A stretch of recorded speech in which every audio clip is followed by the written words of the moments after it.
Hello students, today's topic is watershed management. Today we talk about the principles, objectives and all other related types of watershed management. So what are the principles of watershed management? So first principle is for the utilizing the land based on its capability. We will utilize our land for the capability for checking its capability and utilizing that particular land for watershed management. The second principle behind it is the protecting the fertile topsoil. If we want to protect our fertile topsoil, we will manage our watershed. Third, minimizing the silting up of the reservoir and lower fertile lands. To minimize all the reservoirs and fertile lands, we will do this management. For the protecting vegetative cover throughout the year. And for in situ conservation of rainwater, safe diversion of surface runoff to storage structure through grassed waterways, for the stabilization of gullies and construction of check dams for increasing groundwater recharge, for increment of cropping intensity through the cropping of inter and sequence, alternate land use system. We will use water harvesting for the supplemental irrigation, ensuring sustainability of the ecosystem, maximizing farm income, through which we will just do related activities of agriculture such as dairy, poultry, sheep and goat farming, improving infrastructural facilities for storage, transport and agriculture marketing, setting up of small scale agro industries. It will be very useful principle for the watershed management. And lastly, improving socio-economic status of farmers. So these are all the principles behind the watershed management. Now, what are the objectives of watershed management? So this term is synonymous with the soil and water conservation, as we have I think discussed earlier also, with the difference that emphasis is on flood protection and sediment control besides maximizing crop production. And also it aims ultimately at the improvement of the standard of living of common people in the basin by increasing their earning capacity, by offering facilities such as electricity, drinking water, irrigation water, freedom from fear of flood, drought, etc. Natural calamity, you can say. So these are the objective. Now, this is the objective watershed management program, which is described in symbolic form by the expression power. POWER, power. Here the letters symbolize the following. Mean they have described the expression of watershed management by the only word power. POWER. P stands for the production of food, fodder, fuel, fruit, fiber, fish, milk combined on sustained basis, pollution control and prevention of floods. This all comes under P. Now come to the O. So it's over exploitation of resources to be minimized by controlling excessive biotic interferences like overgrazing. Operational practicability of all on farm operations and follow up programs, including easy approachability to different locations in watershed. Now talk about W. So W is for water storage at convenient locations for different purposes. Wild animal and indigenous plant life conservation at selected places. E for it stands for erosion control, ecosystem safety, economic stability and employment generation. R is for the recharge of groundwater, reduction of drought hazards, reduction of situation in multipurpose reservoirs and recreation.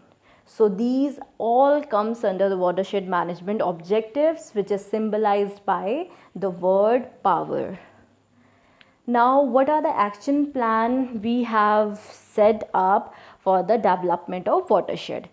So these are the steps which we take for the development of watershed. Firstly, the identification and selection of watershed. Second, the description of watershed. Third, the analysis of problems and identification of available solution. Designing the technology components. The fifth step is the preparation of base maps of watershed.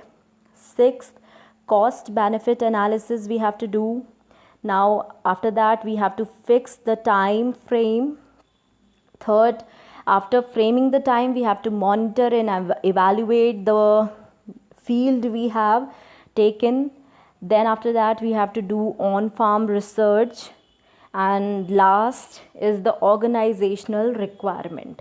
So these are the steps we have to take in the watershed management. What are the components of watershed management program? So the main components of watershed management programs are soil and water conservation, water harvesting, crop management, and alternate land use system. These all are the main components of watershed management. Now we talk about the first component of watershed management program. So water and soil conservation measures. So these are the measures which coupled with the water harvesting, which is help to improve the moisture availability in the soil profile and surface water availability for supplemental irrigation. It is based on the nature and type of hydraulic barriers and their cost. The conservation measures in arable lands, which can be divided into three categories. By taking these measures, we categorized three mean arable lands into three categories. We have divided into three categories, which are, what are they? They are permanent treatments, which can also be called as hardware treatments. Second one is the semi-permanent treatments, which we also called as medium software treatments. Okay, and temporary treatments, which also called as software treatments. So we are denoting all these treatment with the computer. I relate it with the computer, hardware, software, we are using these terms.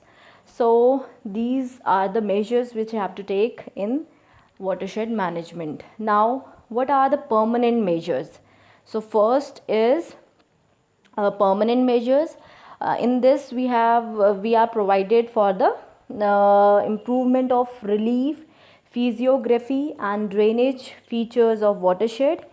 Aimed, what is the aim of this permanent measure? So what is its aim? It's for the controlling of soil erosion, regulating surface runoff and reducing peak flow rates. Bunds, terraces and waterways are the permanent measure in watershed management project. What is waterways? Waterways is both with or without vegetation. Grassed waterways are for the safe disposal of runoff water. Bunds, contour bunds, these are suitable for low rainfall areas, which covers less than 600 mm, and in permeable soils having slope up to 6%. Graded bunds, suitable for high rainfall areas. This covers more than 600 mm area, and for poor permeable soil having 2 to 6% slope, and for soils having crust. Terraces, bench terracing we prefer, which is suitable for soils having slope 16 to 33%. Bench terraces reduce both slope length and degree of slope. Okay, at OTA, common erosion rate decreased from 39 terrace per hectare to less than 1 terrace per hectare on 25% sloping land by bench terracing. So these are the measures which we have to take. These all are the area which we covered for the management of watershed, and these are the measures we have to take because it's very risky for the management of watershed. So these are the permanent measures which we have to take for the establishment of watershed. So that's it for today's video. We'll discuss other measures in the next video lecture. Thank you.